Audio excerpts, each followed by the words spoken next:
കൂട്ടുകാർക്ക് നല്ലൊരു ദിവസം ആശംസിച്ചുകൊണ്ട് നമുക്ക് നേരെ രേവതിയുടെയും സച്ചിയുടെയും വരാൻ പോകുന്ന ദിവസത്തെ നല്ലൊരു വിശേഷം കേട്ടാലോ. എല്ലാ ദിവസവും ഉച്ചയ്ക്ക് രേവതിയുടെ സച്ചിയുടെ പുതിയ പുതിയ വിശേഷങ്ങളൊക്കെ ചാനലിനകത്ത് ഞാൻ അപ്ലോഡ് ചെയ്യുന്നുണ്ട് കേട്ടോ. മറക്കാതെ എല്ലാവരും കയറി കാണണേ. അതോടൊപ്പം തന്നെ ആദ്യമായി കാണുന്നവരാണെങ്കിൽ ചാനൽ ഇഷ്ടപ്പെട്ട ഒന്ന് സബ്സ്ക്രൈബ് ചെയ്യാൻ മറക്കരുത്. വീഡിയോ ഇഷ്ടപ്പെടുകയാണെങ്കിൽ ലൈക്ക് ചെയ്യാനും മറക്കരുത് കേട്ടോ. നമ്മുടെ മുന്നോട്ടുള്ള യാത്രയിൽ നിങ്ങളുടെ ഒരു ലൈക്ക് സപ്പോർട്ടുമാണ് നമുക്ക് പ്രചോദനമായിട്ട് മാറിക്കൊണ്ടിരിക്കണേ. നമുക്ക് നേരെ നമ്മുടെ വിശേഷത്തിലേക്ക് അങ്ങോട്ട് പോയാലോ. അങ്ങനെ ഇന്നലെ ഉച്ചയ്ക്കത്തെ വിശേഷം നമ്മൾ കണ്ടു. ശ്രുതിയുടെ അമ്മയുടെ അടുത്തേക്ക് എത്തുവാണ്. എന്തെന്നില്ലാത്ത സങ്കടമായിരുന്നു ശ്രുതിക്ക്. വന്ന് കഴിഞ്ഞ ഉടനെ വിമലയെ കെട്ടിപ്പിടിച്ച് കരഞ്ഞുകൊണ്ട് മനസ്സിലുള്ള വിഷമങ്ങളൊക്കെ പറയാണ്. ശ്രുതി തന്നെ ചതിച്ചു. ഇത്രയും കാലം ജോലി ഉണ്ടെന്ന് പറഞ്ഞ് അവൻ പോയിക്കൊണ്ടിരുന്ന പാർക്കിലേക്കായിരുന്നു. അവന്റെ കള്ളത്തരങ്ങളൊക്കെ വീട്ടിൽ പിടിക്കപ്പെട്ടു. ഞാൻ ആകെപ്പാടെ നാണം കെട്ടെന്നൊക്കെ പറയാണ്. പിന്നീട് ലക്ഷ്മിയമ്മ കുറെ സമയം ആശ്വസിപ്പിക്കുന്നൊക്കെയുണ്ട് ശ്രുതിനെ. പിന്നീട് പറഞ്ഞു, അതിനേക്കാളും വലിയ തെറ്റല്ലേ നീ ചെയ്തിരിക്കുന്നേ. നിനക്ക് ഒരു കുഞ്ഞുണ്ട്, നിന്റെ കല്യാണം ആദ്യം ഒന്നും കഴിഞ്ഞെന്നൊക്കെയുള്ള കാര്യം ശ്രുതി അറിഞ്ഞാലത്തെ കാര്യം നീ ഒന്ന് ആലോചിച്ച് നോക്കാനൊക്കെ പറയാണ്. പക്ഷെ എന്നാലും അമ്മേ, എനിക്ക് നല്ലൊരു ജീവിതം കിട്ടിയെന്ന് ആശ്വസിച്ചിരിക്കുകയായിരുന്നു. ആ സമയത്തല്ലേ ഇങ്ങനെയൊക്കെ സംഭവിച്ചേ. എനിക്ക് സഹിക്കാൻ പറ്റുന്നില്ലെന്ന് പറയാ. തൽക്കാലത്തേക്ക് നീ ഇപ്പൊ ഇതിനെക്കുറിച്ചൊന്നും ചിന്തിക്കാൻ പോലും പോണ്ട. നിന്റെ കള്ളത്തരങ്ങളെല്ലാം പിടിക്കപ്പെട്ടാനുള്ള അവസ്ഥ നീ ഒന്ന് ചിന്തിച്ചു നോക്കാനൊക്കെ പറയാണ്. പക്ഷെ ശ്രുതിക്ക് അങ്ങോട്ട് ഉൾക്കൊള്ളാൻ പറ്റുന്നില്ല. ഇത്രയധികം സ്നേഹത്തോടു കൂടി താനവനോടൊപ്പം ഇരുന്നിട്ടും അവന് തന്നെ മനസ്സിലാക്കാൻ കഴിയുന്നില്ലോ എന്നൊരു ചിന്തയായിരുന്നു ശ്രുതിയുടെ മനസ്സിൽ. ആ സമയം ശ്രുതിനെ കാണാനില്ലെന്നുള്ള വിവരം അറിഞ്ഞിട്ട് ഭാമ നേരെ ചന്ദ്രമതിയുടെ അടുത്തേക്ക് ഓടിയെത്തുവാണ്. വന്നിട്ട് എന്ത് പറ്റി ചന്ദ്രേ, എന്താ സംഭവിച്ചെന്ന് ചോദിക്കാം. എന്ത് സംഭവിക്കാനാ, ഇനിയിപ്പോ കൂടുതൽ സംഭവിക്കാനൊന്നുമില്ല. ശ്രുതി കാര്യങ്ങളൊക്കെ അറിഞ്ഞു. അവന് ജോലി ഇല്ലെന്നുള്ള കാര്യം. അതോടുകൂടി ശ്രുതി എങ്ങോട്ടോ പോയെന്ന് പറയാം. അല്ലെങ്കിലും നിന്റെ മൂത്ത മകൻ കാരണം നിനക്ക് എന്നും കണ്ണീരും വേദനയും തന്നെയാണല്ലോ എന്ന് ചോദിക്കുക. അവന് എന്ത് വേദന ഉണ്ടാക്കിയെന്നാ പറഞ്ഞേ. മുമ്പ് കല്യാണ മണ്ഡപത്തിൽ വെച്ച് അവനെ ഒളിച്ചോടി. പിന്നെ രവിയേട്ടന്റെ പൈസ അവൻ അടിച്ചോട് പോയി. ഇപ്പോഴാണ്ടേ ഇങ്ങനെ ഒരു സിറ്റുവേഷനും. അവൻ കാരണം ഓരോ ദിവസം കൂരുമേ കുരു എന്ന് പറഞ്ഞ് ഓരോ പ്രശ്നങ്ങളാണല്ലോ എന്ന് ചോദിക്കുക. അവനെ വെറുതെ കുറ്റം പറയണ്ട. എല്ലാത്തിനും കാരണം ആ സച്ചിയാണ് ഇപ്പൊ അവന് ജോലി ഇല്ലെന്നുള്ള കാര്യങ്ങളെല്ലാം ഇവിടെ വന്ന് പറഞ്ഞത്. അത് കാരണമാണെന്ന് പറയാം. ഓഹോ, എന്നാൽ നീ സച്ചിനെ കുറ്റം പറയുള്ളൂ അല്ലേ. നിന്റെ മൂത്തവനെ കുറ്റം പറയത്തില്ല. അവനല്ലേ ജോലിയില്ലാ തേരാപാരം നടന്നേ എന്നും പറഞ്ഞോണ്ട് ഇങ്ങനെയാണോ സച്ചി അത് വീട്ടിൽ വന്ന് അവതരിപ്പിക്കേണ്ടിയിരുന്നേ. എല്ലാവരുടെ മുന്നിൽ അവന്റെ വീഡിയോ പിടിച്ചുകൊണ്ടെന്ന് കാണിച്ചു കൊടുത്തിട്ട് ആകെപ്പാടെ നാണം കെടുത്തി. ഇതിന്റെ ഒന്നും ഒരു ആവശ്യം ഉണ്ടായിരുന്നു ചോദിക്കുകയാണ്. ഇനിയിപ്പൊ അതിനെക്കുറിച്ച് പറഞ്ഞിട്ട് കാര്യമൊന്നുമില്ല. ശ്രുതി എങ്ങോട്ടാ പോയെന്ന് നിനക്കറിയാവോ? ഇല്ല, എനിക്കറിയത്തില്ല ഇനി എന്ത് ചെയ്യണമെന്ന്. അവളുടെ മലേഷ്യനുള്ള അച്ഛനെങ്ങാനും വന്ന അതോടുകൂടി തീർന്നു. മിക്കവാറും എന്റെ കാര്യത്തിൽ ഒരു തീരുമാനമാവെന്ന് പറയണം. ചന്ദ്ര, ഒരു കാര്യം ഞാൻ പറഞ്ഞേക്കാം. അതിനു മുമ്പ് എത്രയും പെട്ടെന്ന് തന്നെ നീ ശ്രുതിനെ കണ്ടെത്തണം. ഇനിയിപ്പൊ അവള് വല്ല കടുങ്കൈ ചെയ്തോന്ന് അറിയത്തില്ലോ. എന്ത് അല്ല, ശ്രുതിക്ക് ഇനിയിപ്പം ടെൻഷൻ. ഇന്നത്തെ കാലത്ത് കുട്ടികളല്ലേ, ഒന്നും പറയാൻ പറ്റില്ല. ചിലപ്പം ശ്രുതി ചതിച്ചെന്ന് അറിഞ്ഞു കഴിഞ്ഞാൽ അവൾക്ക് ചിലപ്പം ജീവൻ ഒടുക്കാൻ അങ്ങ് തോന്നിയാലോ. അങ്ങനെ വന്നിട്ടുണ്ടെങ്കിൽ എല്ലാരും അകത്തു പോയി കിടക്കും. ചന്ദ്രൻ നീയൊക്കെ ഒന്നാം പ്രതി ആയിരിക്കും എന്ന് പറയാം. എന്റെ ഭഗവാനെ, എന്ത് ചെയ്യണമെന്ന് എനിക്കറിയില്ല. ആകെപ്പാടെ ചന്ദ്രമതിന്റെ മനസ്സിലൊരു വെള്ളിടി വെട്ടി. നീ എന്താ ഭാമ ഇങ്ങനെയൊക്കെ പറയണേ? ഞാനുള്ള കാര്യമല്ലേ പറഞ്ഞേ. നിന്റെ കുടുംബത്തിന് ഏതും നല്ലൊരു ബന്ധം ഞാൻ നിനക്ക് കൊണ്ടെത്തന്നേ. എന്നിട്ടോ നിനക്കത് വേണ്ട വിധം ആ പെൺകുട്ടിയെ നോക്കാൻ കഴിഞ്ഞില്ല. അപ്പൊ ആരുടെ കുഴപ്പ? നിന്റെ കുഴപ്പമൊക്കെ തന്നെയാ. അതുകൊണ്ട് ഇനി എത്രയും പെട്ടെന്ന് അവളെ കണ്ടെത്താൻ നോക്ക്. അല്ല, അവളെ നോക്കാനായിട്ട്, അവൾ എവിടെയെന്ന് അന്വേഷിക്കാനായിട്ട് സുധിയും രേവതിയും സച്ചിയൊക്കെ പോയിട്ടുണ്ടെന്ന് പറയാം. എവിടെ പോയിട്ട് എന്ത് കാര്യം? ഇനിയിപ്പോ എന്തെങ്കിലും സംഭവിച്ചു പോയിട്ടുണ്ടെങ്കിലോ, അവളുടെ ജീവൻ എന്തെങ്കിലും അപകടം പറ്റിയിട്ടുണ്ടെങ്കിലോ. ഒരു കാര്യം ഞാൻ പറഞ്ഞേക്കാം, എന്നെ ഇതിനകത്തേക്കൊന്നും പിടിച്ചിട്ടാക്കില്ല. എനിക്ക് യാതൊരു ബന്ധമില്ല കേട്ടോ എന്നൊക്കെ പറഞ്ഞുകൊണ്ട് ഭാമയങ്ങ് എഴുന്നേറ്റ് പോവാ. ഇനിയിപ്പോ അവളെ കുറിച്ച് എന്തെങ്കിലും വിവരം കിട്ടുവാണെങ്കിൽ നീ എന്നെ വിളിച്ചേക്കാനും പറഞ്ഞോണ്ടാ പോന്നെ. ചന്ദ്ര ആകെപ്പാടെ പെട്ടുപോയി. ഇനിയിപ്പോ എന്ത് ചെയ്യണം, ആരോട് പോയി ചോദിക്കണമെന്ന് പോലും അറിയില്ല. ആ സമയം രേവതി സച്ചിയും സുധിയും കൂടെ അന്വേഷിച്ചു പോവാ. കുറെ ദൂരം ചെന്നു. ഒരിടത്തും ചെന്നിട്ട് ഒരു വിവരം ഇതിനും കിട്ടിയിട്ടില്ല. ഇനിയിപ്പോ എവിടെയായിരിക്കും പോലും പോയിട്ടുണ്ടായിരിക്കാം. എങ്ങോട്ടാ എന്താന്നും ഒരു പിടിയും കിട്ടുന്നില്ല. കുറെ ദൂരം ചെന്നപ്പോഴത്തേനും സച്ചി പറഞ്ഞു, ഇനി എവിടെ പോയി അന്വേഷിക്കാനായിട്ടാ? ഇവിടെയൊക്കെ അന്വേഷിച്ചിട്ട് വല്ല വിവരമുണ്ടോ? ഒരു വിവരമില്ലല്ലോ. അതെങ്ങനെയാ, ഓരോരുത്തന്മാരെ ചെയ്തു വെക്കും. ജോലിയില്ലാന്നും പറഞ്ഞ് പാർക്കിൽ കൂടെ കറങ്ങി നടന്ന സമയത്ത് ഇതൊന്നും ചിന്തിച്ചില്ലല്ലേ നീ? എടാ, നിനക്ക് ഇതിനപ്പുറവും കിട്ടണോന്ന് പറയണം. ഇത് കേട്ട് കഴിഞ്ഞപ്പോഴത്തേനും ശ്രുതി പറഞ്ഞു, സച്ചിൻ നിന്ന് മിണ്ടായിരിക്കുന്നുണ്ടോ? അല്ലെങ്കിൽ തന്നെ മനുഷ്യൻ ആകെപ്പാടെ സമനിലയേറ്റിയ അവസ്ഥയിലാന്ന് പറയാം. എടാ, നിന്റെ സമനില ഏറ്റണം. എന്താ കാരണം എന്നറിയാവോ? നീ ഒറ്റ ഒരുത്തനാ ഇതിലെല്ലാം കാരണക്കാരൻ. നിനക്ക് ഇതിന്റെ വല്ല കാര്യം ഉണ്ടായിരുന്നോ? എടാ, ജോലി പോയെങ്കിൽ ആണുങ്ങളെ പോലെ വീട്ടിൽ വന്ന് പറയണം. അല്ലാതെ പെണ്ണുമ്പിള്ളേനെ മറിച്ചിട്ടല്ല ഇങ്ങനെ കാര്യങ്ങളൊക്കെ ചെയ്യേണ്ടതെന്ന് പറയാം. രേവതി പറഞ്ഞു, ഒന്നും മിണ്ടാതിരിക്കാവോ?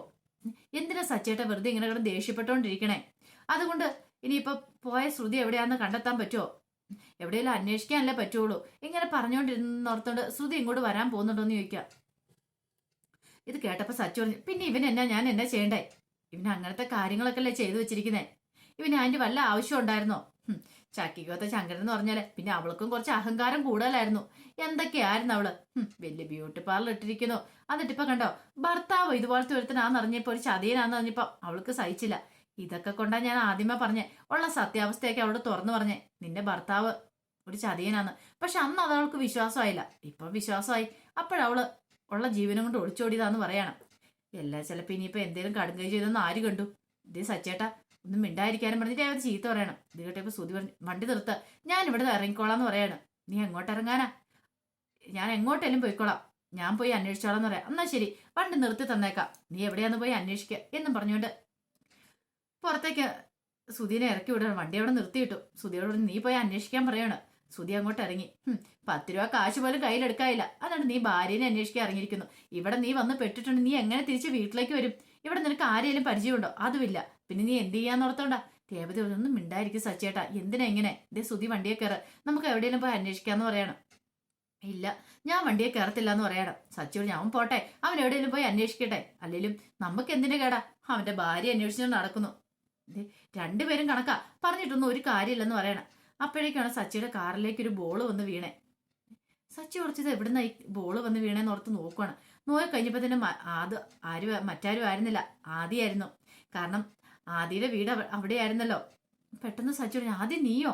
നീ എന്താടാ ഇവിടെ? അത് പിന്നെ ഞങ്ങള് ബോള് കളിക്കാൻ വന്ന അങ്കിളേന്ന് പറയണ. ക്രിക്കറ്റ് കളിക്കുമായിരുന്നു പറയാം. ആഹാ കൊള്ളാലോ. രേവതിക്കും ഭയങ്കര സന്തോഷമായി. രേവതി ഓടി വന്നിട്ട് ആദിനെ കോരി എടുക്കുന്നുണ്ട്. എത്ര നാളെ നിന്നെ കണ്ടിട്ടെന്നൊക്കെ പറഞ്ഞോണ്ട്. അല്ല, ഇവിടെ അടുത്താണ് വീടെന്ന് ചോദിക്കണം. അടുത്താ, ഈ വഴി അങ്ങോട്ട് പോയാൽ മതി, ഞങ്ങൾ ഫ്രണ്ട്സോടെ കളിക്കാൻ വേണ്ടി വന്നാന്ന് പറയണം. ഇത് കേട്ട് കഴിഞ്ഞപ്പോഴത്തേനും എന്തെന്നില്ലാത്ത സന്തോഷം ഒന്നും രേവതിക്ക്. എന്താണ്, പരിചയമുള്ള ഒരു വീട് ഇവിടെ അടുത്തുണ്ടല്ലോ. ഒരു പക്ഷേങ്കില് വിമലാന്റിയോട് ചെന്ന് ചോദിച്ചാൽ അറിയായിരിക്കും ഇനിയിപ്പം ശ്രുതിയെക്കുറിച്ചുള്ള വിവരം. ശ്രുതിനെ മുമ്പ് കണ്ടിട്ടുണ്ടോ, ഇവിടെ എങ്ങാനും വന്നിട്ടുണ്ടോ എന്നൊക്കെ ചോദിച്ചു നോക്കിയാൽ അറിയാം. അങ്ങനെ ഒരു ചിന്തയോട് കൂടിയിട്ട് രേവതി പറഞ്ഞു, അതെ ഒരു കാര്യം ചെയ്യാം, ഞങ്ങൾ മോന്റെ വീട്ടിലേക്ക് വരാന്ന് പറയണം. അമ്മ എവിടെ ഉണ്ടല്ലോ അല്ലെന്ന് ചോദിക്കണം.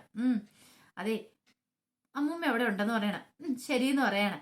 അങ്ങനെ എന്ത് ചെയ്യണം, അവനെയും കൂടെ കൂട്ടിക്കൊണ്ട് വീട്ടിലേക്ക് പോകാൻ തുടങ്ങുക. ആ സമയം സുധി ഇങ്ങനെ ഒന്നും വെട്ടാൻ നിൽക്കുകയാണ്.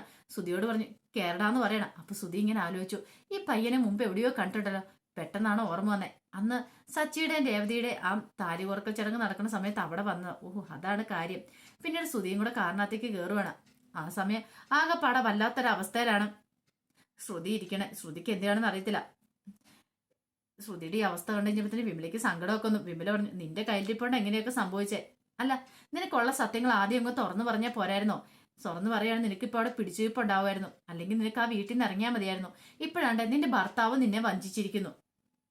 അതെ, ഒരു കാര്യം ഞാൻ പറഞ്ഞേക്കാം, ഓരോ ദിവസം ആദ്യം വളർന്നു വന്നോണ്ടിരിക്കുക. അവനാണെങ്കിലോ ഓരോ ദിവസം ഓരോ ചോദ്യങ്ങളൊക്കെ എന്നോട് ചോദിക്കും. എനിക്കതിന് ഉത്തരം പറയാൻ പോലും പറ്റുന്നില്ല. എന്ത് ചെയ്യണമെന്ന് അറിയത്തില്ലാത്തൊരവസ്ഥയിലാണ് ഞാൻ പോയിക്കൊണ്ടിരിക്കുന്നത്. അറിയാലോ, ഇപ്പൊ തന്നെ കണ്ടില്ലേ, നീ കരഞ്ഞെന്ന് പറഞ്ഞു കഴിഞ്ഞപ്പോഴത്തേനും അവന് വല്ലാത്ത വിഷമാ. നിന്റെ മുഖം മാറുന്ന കണ്ട അവന് വിഷമാവും. അവനെ ഒരു വിധത്തിലാണ് ഞാൻ കളിക്കാനായിട്ട് പറഞ്ഞു വിട്ടിരിക്കുന്നത്. കാരണം അവൻ ഇവിടെ നിന്നിട്ടുണ്ടെങ്കിൽ ശരിയാകത്തില്ല. നീ കരയുന്ന കാണുമ്പോൾ അവനും വിഷമാവും. അവൻ ഓരോ ചോദ്യങ്ങളൊക്കെ ഇങ്ങനെ കുത്തി കുത്തി ചോദിച്ചുകൊണ്ടിരിക്കും. അതിനെനിക്ക് മറുപടി ഇല്ല പറയാനായിട്ട്. അവൻ എന്തുമാത്രം സന്തോഷമാണെന്നറിയ നീ ഇവിടെ വന്നു കഴിയുമ്പോൾ. നീയാണെങ്കിലോ അവനെ മൈൻഡ് ചെയ്യുന്ന പോലും ഇല്ല. എത്രയാന്ന് പറഞ്ഞാൽ നിന്റെ മോനല്ലേ. നിനക്ക് അവനോട് സ്നേഹമില്ലെങ്കിലും അവന് നിന്നോട് സ്നേഹമുണ്ട്. അവനാണ് ക്ലാസ്സിലാണ് സെക്കൻഡ് റാങ്ക് ഒക്കെ മേടിച്ചെന്ന് പറഞ്ഞുകൊണ്ട് ഭയങ്കര സന്തോഷത്തിൽ എന്നോട് വന്ന് ആ കാര്യങ്ങളൊക്കെ പറഞ്ഞേ. അത് കല്യാണി ആന്റിയോട് പറയണമെന്നൊക്കെ പറഞ്ഞു. പക്ഷേങ്കിൽ നിനക്ക് അതിൻ്റെതായ ഒരു സന്തോഷമില്ലെന്ന് എനിക്കറിയാം. അവനിപ്പം സെക്കൻഡ് റാങ്ക് മേടിച്ചാലും ഫസ്റ്റ് റാങ്ക് മേടിച്ചാലും നിനക്കെന്താ അല്ലേ? നീ നിന്റെ മോനാന്നുള്ള ചിന്ത എപ്പോഴെങ്കിലും നിനക്ക് നിന്റെ മനസ്സിലുണ്ടായിട്ടുണ്ടോ? നിനക്ക് എപ്പോഴും നിന്റെ ജീവിതമല്ല വലുതെന്ന് ചോദിക്കുക. ഇത് കേട്ട് കഴിഞ്ഞപ്പോഴത്തേനും ശ്രുതി പറഞ്ഞു, അതെ അമ്മേ, അല്ലെങ്കിൽ തന്നെ മനുഷ്യന് ഭ്രാന്ത് പിടിച്ചിരിക്കുക. എനിക്കറിയാം നിന്റെ അവസ്ഥ എന്താന്ന്. പക്ഷെ നീ എപ്പോഴെങ്കിലും അവനെക്കുറിച്ചും കൂടെ ചിന്തിക്കണം. അവന്റെ ജീവിതം എന്താ ഏതാന്നൊക്കെ. അവൻ വളർന്നു വന്നുകൊണ്ടിരിക്കുക. അപ്പൊ അവന്റെ ഉള്ളിൽ 100 സംശയങ്ങൾ കാണും. അതുകൊണ്ട് ഇനിയിപ്പം നീ വേറെ നിന്നെക്കൂടെ ചിന്തിക്കേണ്ട. ഒരു കാര്യം ചെയ്യേ, ഒന്നെങ്കിൽ നീ വീട്ടിലേക്ക് തിരിച്ചു പോകാൻ പറയണം. ഇത് കേട്ട് കഴിഞ്ഞപ്പോഴത്തെ ശ്രുതി പറഞ്ഞു, ഇനി ഞാൻ ആ വീട്ടിലേക്ക് തിരിച്ചു പോകാനോ? അതൊരു കാരണവശാലോ ഉണ്ടാകത്തില്ലെന്ന് പറയാം. അമ്മേ, ഞാൻ അങ്ങോട്ട് പോയിട്ടുണ്ട്, ഇനി എന്നെ വിശ്വസിച്ച് ജീവിക്കും. ഇതേ അവൻ എന്നെ ചതിച്ചവനാന്ന് പറയണം. നീ ഇത്രയൊക്കെ പറയുന്നുണ്ട്, അതിനേക്കാളും വലിയ ചതി ചെയ്തിട്ടല്ല നീ നിൽക്കുന്നേ. അപ്പൊ നിനക്ക് ഇനി എങ്ങനെ അവനെ കുറ്റപ്പെടുത്താനായിട്ട് പറ്റും? ഒരു പക്ഷെ നാളെ നിനക്കൊരു കുഞ്ഞുണ്ടെന്നുള്ള കാര്യം അവനെ അറിയുവാണെങ്കിൽ എന്തായിരിക്കും സിറ്റുവേഷൻ എന്ന് ചോദിക്കുക. അമ്മ എന്നാലും കുഴപ്പമില്ല, ഞാനങ്ങനെ പോയാലല്ലേ ഇനിയിപ്പോൾ അറിയാൻ പറ്റുന്നുള്ളൂ. ഞാനങ്ങോട്ട് പോകുന്നില്ല, ഞാൻ ഇവിടെ നിന്നോളാന്ന് പറയാ. അതെങ്ങനെ ശരിയാവും? ഇന്നല്ലെങ്കിൽ നാളെ അവർ കാര്യങ്ങളൊക്കെ അറിയില്ലേന്ന് ചോദിക്കുക. അറിയുവാണെ അറിയട്ടെ, എനിക്കിനി പറ്റില്ല. അല്ലെങ്കിൽ തന്നെ അവർ ചതിച്ചെന്ന് അറിഞ്ഞു കഴിഞ്ഞപ്പോൾ തന്നെ എൻ്റെ മനസ്സാകപ്പാടെ തകർന്നു പോയതാ. ഇനി ഞാൻ ആ വീട്ടിലേക്ക് ഇല്ലാന്ന് പറഞ്ഞിരിക്കുകയാണ്. നിന്റെ ഇഷ്ടം പോലെ എന്താ നീ ചെയ്യുക, ഞാൻ ഇനിയിപ്പോൾ എന്ത് പറയാനാ? ഒരു കാര്യം ചെയ്യാം, ഞാൻ നിനക്ക് ചായ എടുക്കാം, എനിക്ക് അപ്പോഴും തലവേദന എടുക്കുന്നുണ്ട്, ഞാനത് കിടക്കട്ടെ എന്ന് പറഞ്ഞുകൊണ്ട് അങ്ങോട്ട് ഹാളിലേക്ക് അങ്ങോട്ട് പോവാണ്. അപ്പോഴാണ് പുറത്ത് ഒരു കാറ് വന്നിരിക്കുന്ന ശബ്ദം കേട്ടെ. ഇതാ കാറിന് ആരാ വന്നേ എന്ന് നോക്കി കഴിയുമ്പോഴത്തേനും കാറിനകത്ത് നിന്ന് ആദ്യം ഇറങ്ങുന്നു, പുറകെ രേവതി ഇറങ്ങുന്നു. ഇത് കണ്ടു ഒരു നിമിഷം ഞെട്ടിപ്പോയി. എന്ത് ചെയ്യണമെന്ന് അറിയത്തില്ല, വല്ലാത്തൊരു അവസ്ഥയായി പോയി ശ്രുതി പെട്ടെന്ന് പുറത്തിട്ടിങ്ങനെ ചെരുപ്പൊക്കെ എടുത്ത് അകത്തേക്ക് കയറി ഓടി വരുവാണ്. പെട്ടെന്ന് വിമല ചോദിച്ചു, എന്താ മോളെ, എന്താ കാര്യം ചോദിക്കാം. ഇതേ ഞാൻ പുറത്തുണ്ടാവും ഒന്നും പറഞ്ഞ അടുക്കള വഴി ഇറങ്ങി പുറത്തേക്ക് ഓടുവാണ്. കാര്യമൊന്നും മനസ്സിലായില്ല, ഇവളെന്തിനായി കറന്ന് ഓടുന്നേ. പെട്ടെന്ന് വിമല വന്ന് പോയി കഴിയുമ്പോഴത്തേന് രേവതിയും സുധിയും സച്ചി അങ്ങോട്ട് വരുന്ന കാഴ്ച കണ്ടേ. അങ്ങനെ അങ്ങോട്ട് അമ്മൂമ്മയെന്നും വിളിച്ചോണ്ട് ഓടി ആദ്യം അങ്ങോട്ട് അകത്തേക്ക് കയറി വരുവാണ്. നോക്കിയ ഇത് ആരാ വന്നിരിക്കുന്നേ? ദേ രേവതി ആന്റിയൊക്കെ വന്നിട്ടുണ്ടെന്ന് പറയാണ്. ആഹാ രേവതിയോ, ബാ മോളെന്ന് പറഞ്ഞ് അകത്തേക്ക് വിളിക്കുവാണ്. പിന്നീട് എന്താ മോളെ ഈ വഴിയൊക്കെ, കുറെ കാലമല്ല കണ്ടെന്ന് പറയണം.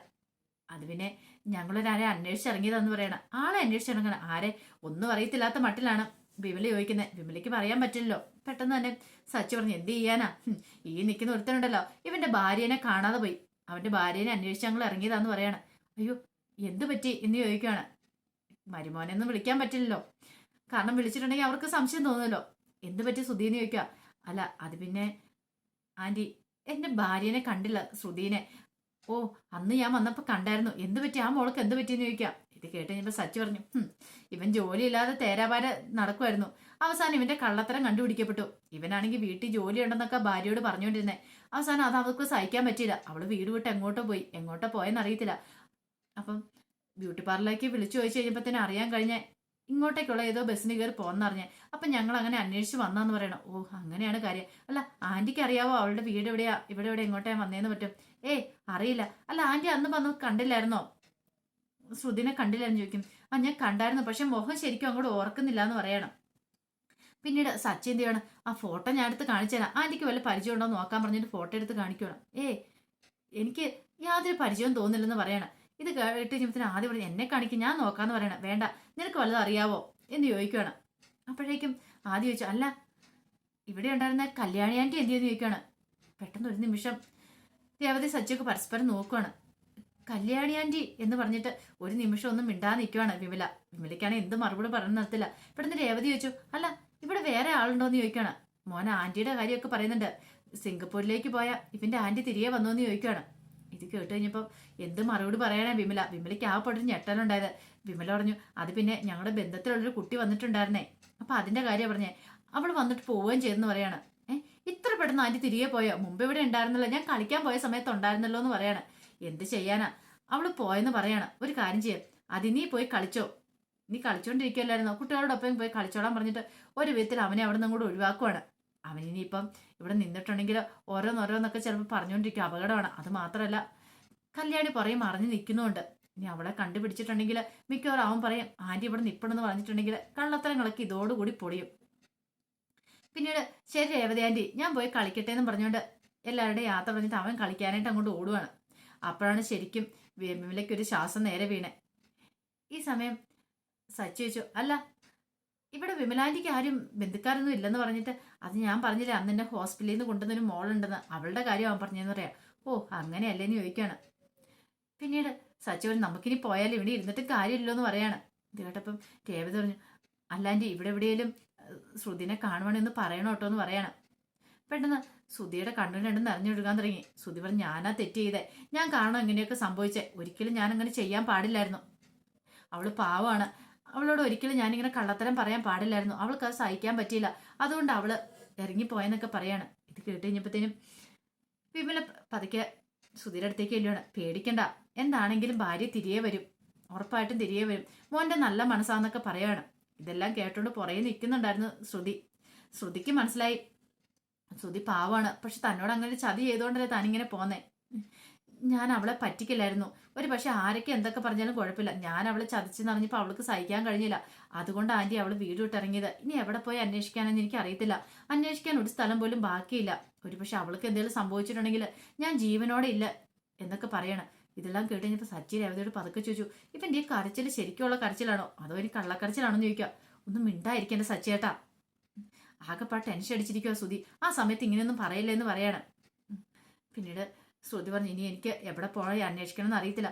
പോലീസ് സ്റ്റേഷൻ കംപ്ലൈന്റ് കൊടുക്കാനും പറ്റുന്നില്ല. ഇനി കംപ്ലൈന്റ് കൊടുത്തു കഴിയുമ്പോൾ അവർ നൂറ് ചോദ്യങ്ങളൊക്കെ ചോദിക്കും. ഇത് കേട്ട് കഴിഞ്ഞപ്പോൾ രേവതി പറഞ്ഞു, ഇനിയിപ്പോൾ കംപ്ലൈന്റ് കൊടുക്കേണ്ട കാര്യമാണ്, കംപ്ലൈന്റ് കൊടുക്കുക തന്നെ വേണം. കാണാതിരുന്നിട്ട് ഇത്ര സമയമായിട്ട് കണ്ടില്ലെങ്കിൽ പിന്നെ കംപ്ലൈന്റ് കൊടുത്തല്ലേ മതിയാവുള്ളൂ എന്ന് പറയാം. പെട്ടെന്ന് വിമല ഒരു കാര്യം ചെയ്യും, കംപ്ലൈന്റ് കൊടുക്കാൻ വരട്ടെ, ഒന്നുകൂടെയൊക്കെ അന്ന് അന്വേഷിച്ചിട്ട് വീട്ടിലേക്ക് മടങ്ങി വരുമോ എന്ന് അറിഞ്ഞിട്ട് കംപ്ലൈന്റ് കൊടുത്താൽ മതി എന്ന് പറയാം. അങ്ങനെ അവസാനം രേവതി പറഞ്ഞു, എന്നാൽ ഞങ്ങൾ അങ്ങോട്ട് പോയേക്കുക, ഇവിടെ നിൽക്കുന്നില്ല, ഞങ്ങൾ കുറച്ച് സ്ഥലം കൂടെ അന്വേഷിക്കാണ്ട്, അവിടെയും കൂടെയൊക്കെ അന്വേഷിക്കട്ടെ എന്ന് പറഞ്ഞിട്ട് അവരങ്ങോട്ടേക്ക് പോവാണ്. അങ്ങനെ അവരങ്ങോട്ടേക്ക് ഇറങ്ങിയ സമയത്താണ് പെട്ടെന്ന് തന്നെ വിമല എന്ത് ചെയ്യണം, വീണ്ടും പുറയിലേക്ക് ഇല്ലുക. ചിലപ്പോൾ ശ്രുതി അവിടെ നിൽക്കുന്നുണ്ടായിരുന്നു. കണ്ടില്ലേ, ഇപ്പൊ കണ്ടില്ലേ എന്തൊക്കെയാ സംഭവിച്ചിരിക്കുന്നത്. നീ എന്ത് ഭാവിച്ചാ എത്രയും പെട്ടെന്ന് വീട്ടിലേക്ക് പോകാൻ നോക്കാൻ പറയണം. അമ്മ ഞാൻ എങ്ങനെ പോണേ, അതൊന്നും പറഞ്ഞിട്ട് കാര്യമില്ല, എത്രയും പെട്ടെന്ന് നീ വീട്ടിലേക്ക് പോകണം. നിന്റെ ആദ്യത്തെ വിവാഹം നടത്തി കഴിഞ്ഞപ്പം എന്റെ മനസ്സ് തകർന്നു പോയതാ. പക്ഷെ ഇപ്പോഴത്തെ ഭർത്താവ് അങ്ങനെയല്ല, ഇവ സ്നേഹിക്കാൻ അറിയാവുന്നവനാ. ദേ നിന്നെ കൂട്ടിപ്പിടിച്ച് മുന്നോട്ട് കൊണ്ടോ, എന്താണ് ഇനി ഇവന് ഇങ്ങനത്തെ ഒരു കള്ളത്തരവും നിന്നോട് പറയാൻ പോകുന്നില്ല. അതുകൊണ്ട് നീ വീട്ടിലേക്ക് പോകാൻ പറയാണ്. ശ്രുതിക്ക് സമ്മതമല്ലായിരുന്നു. പറയുന്ന അനുസരിക്കുക, അവൻ നീ പോലീസ് കംപ്ലൈന്റ് കൊടുത്തിട്ടുണ്ട്, നിന്റെ കള്ളത്തരം എല്ലാം പൊളിയും, നിന്നെ അന്വേഷിച്ച് പോലീസുകാർ ഇവിടെ വരും, അതിനേക്കാൾ നല്ല നീ ആ വീട്ടിലേക്ക് തിരികെ പോകുന്നതെന്ന് പറയാണ്. അവസാനം ശ്രുതി വീട്ടിലേക്ക് തിരികെ പോകാമെന്ന് സമ്മതിക്കുകയാണ്. അപ്പൊ അതിന്റെ വിശേഷങ്ങളൊക്കെ കാണാൻ പോകുന്നത്. അപ്പൊ ഇതിന്റെ ബാക്കി വിശേഷങ്ങളുമായിട്ട് നാളെ ഉച്ചയ്ക്ക് വരാട്ടോ. അപ്പൊ എല്ലാ ദിവസവും ഉച്ചയ്ക്കാണ് ഞാൻ രേവതിയുടെ സച്ചിയുടെ പുതിയ പുതിയ വിശേഷങ്ങൾ അപ്ലോഡ് ചെയ്യുന്നത്. അപ്പൊ എല്ലാവർക്കും ഒരു സംശയമുണ്ട്, ഇപ്പോൾ നടന്നുകൊണ്ടിരിക്കുന്ന വിശേഷം അല്ലല്ലോ ഇതെന്ന്. ഇപ്പൊ നടന്നുകൊണ്ടിരിക്കുന്ന വിശേഷം എല്ലാ ദിവസവും വൈകുന്നേരമാണ് കേട്ടോ ഞാൻ ഇട്ടുകൊണ്ടിരിക്കുന്ന ഒറിജിനൽ കഥ എന്ന് പറഞ്ഞ ചാനലിനകത്ത് അപ്ലോഡ് ചെയ്യുന്നുണ്ട് കേട്ടോ. അത് മറക്കാതെ എല്ലാവരും കയറി കാണണേ. ഒരിക്കൽ കൂടി എല്ലാവർക്കും നല്ലൊരു ദിവസം ആശംസിച്ചു നിർത്തുന്നു. നന്ദി.